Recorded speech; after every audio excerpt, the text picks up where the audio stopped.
Heart disease puts people at a higher risk of complications from COVID-19, but the virus can also trigger heart problems. A recent review published in the journal JAMA Cardiology by experts at the University of Texas Health Sciences Center at Houston, UT Health, concluded that the COVID-19 virus, much like other respiratory viruses, can impact a patient's cardiac system. The study found out that even healthy people who contract COVID-19 are at risk of heart injury. Joining us live in the studio to discuss issues around this is Dr. Eugene Nwosu, the CMD, United Heart Hospital, and also a cardiologist. Thank you, doctor, for joining us. Thank you for having me. Now, interestingly, for most of the cases we've recorded of people who died from COVID-19, there are always complications from COVID-19. What are these likely complications that people are dying from in respect to COVID-19?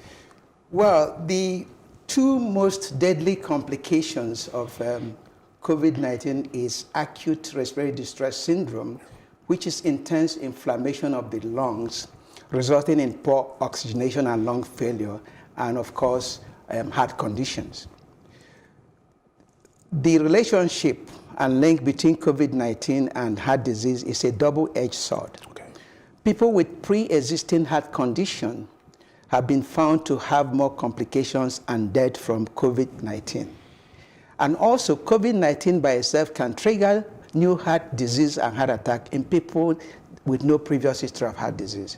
As a matter of fact, the report from the National Health Commission in China on the recent pandemic at Wuhan City showed that 35% of people that died from COVID-19 infection had high blood pressure, and 17% had pre-existing heart disease.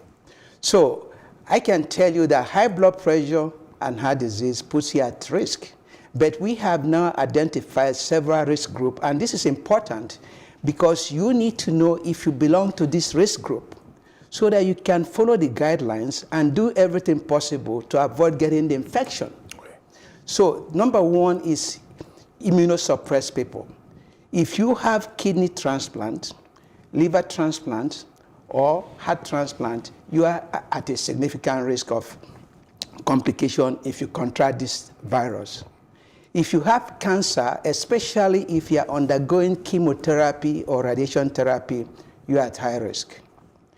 People with chronic end-stage kidney disease receiving hemodialysis or any form of dialysis at high risk. If you have long-standing poorly controlled diabetes, you are also at high risk because you can't fight infections very well. Yes. Now, the next group is elderly and frail patients. If you are 70 years of age or higher with any form of heart disease, you are at particular risk. If you have these heart conditions, previous heart attack, if you have heart failure or cardiomyopathy where you have very weak heart muscle, or if you have significant valvular heart disease, and if you have some cardiac arrhythmias, irregular heartbeat, that puts you at a high risk. Also, if you have angina, that limits your daily living. Angina, if you have coronary artery disease and you have chest pain with any form of activity that limits your daily life, you have at high risk. If you have underlying lung disease or chronic kidney disease with any form of heart disease like high blood pressure, you have a higher risk. And finally, pregnant women with any form of heart disease. But let me also say this. There are some people that say they are normal, but they are out of shape. You climb one flight of stairs, you are panting for breath.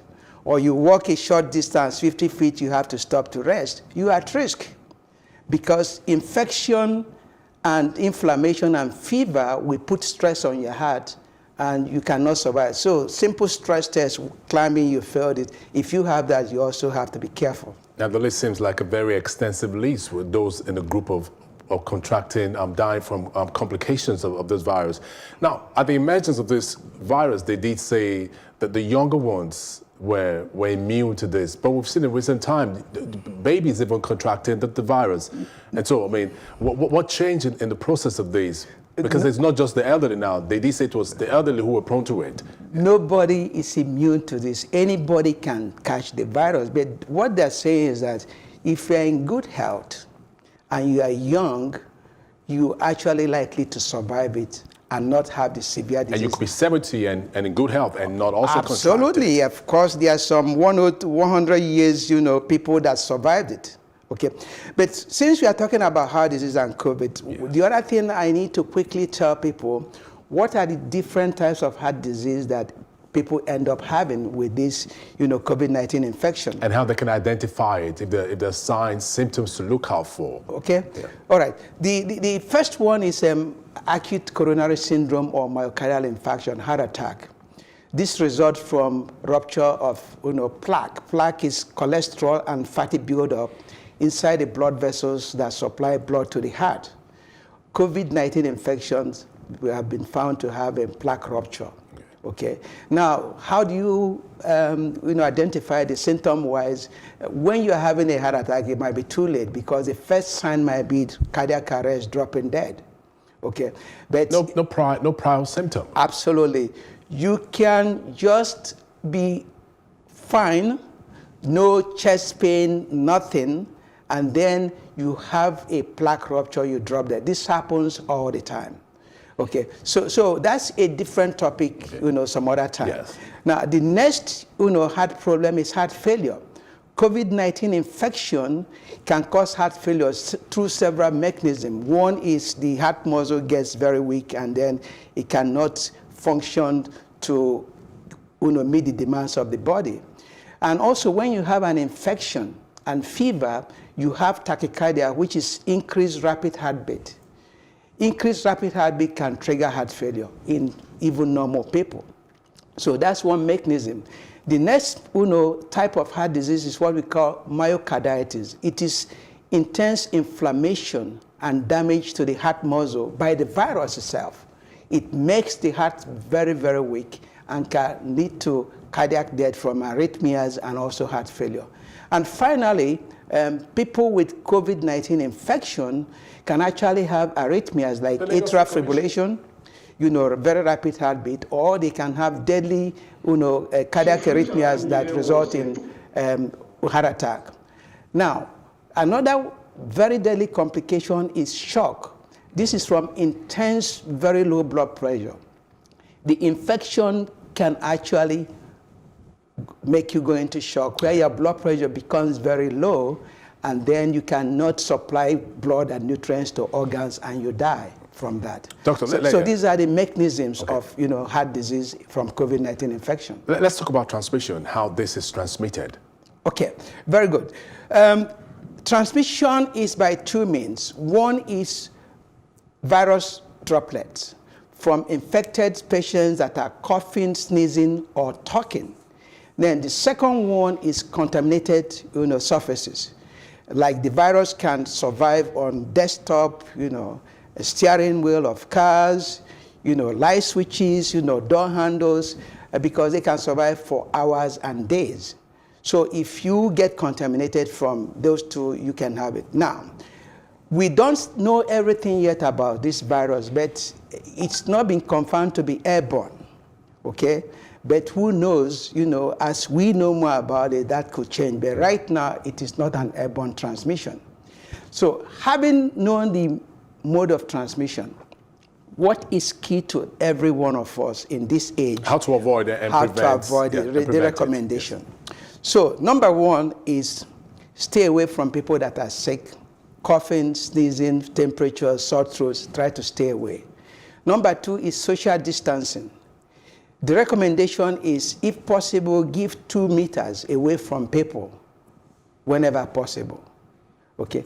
The next one is, when you are coughing or sneezing, cough or sneeze into a tissue or into the inner part of your elbow. Okay. And the next one is, avoid touching your face, mouth, and nose with your hands. And then you have to wash your hands thoroughly, at least 20 seconds. Okay, regularly. And then the next one is the surfaces, all those surfaces that could be contaminated, clean them with disinfectant on a regular basis. Okay, and then, very important, stay away. Limit unnecessary travels, okay? So, and when you go out for things that are essential, foods, buying medications, going out to exercise. And COVID-19 is here to stay for a long time. So we are currently in a lockdown. So in 2 weeks, the lockdown is lifted or so. Does it mean that COVID-19 is disappeared? Do you think, Absolutely you think after no. these 2 weeks that the lockdown will be lifted? I'm saying if it does, at some point Yeah. it has to. Even whether it's 6 weeks or What are 2 your weeks. recommendations? What would you recommend? So what I'm trying to say is that we have to brace for the new normal.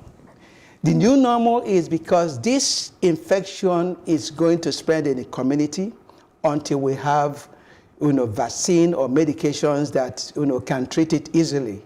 Okay, so if the lockdown is lifted, are you going to now go to a wedding reception that is crowded, in this environment? Are you going to go to restaurants that are crowded? Are you going to go to movie theaters that are just crowded? So this is a new normal, and we have to adjust to that. All right. Dr. Eugene Nwosu, thank you very much for joining us on News on the Hour and for your enlightening contribution on the news. Thank you very much for having me.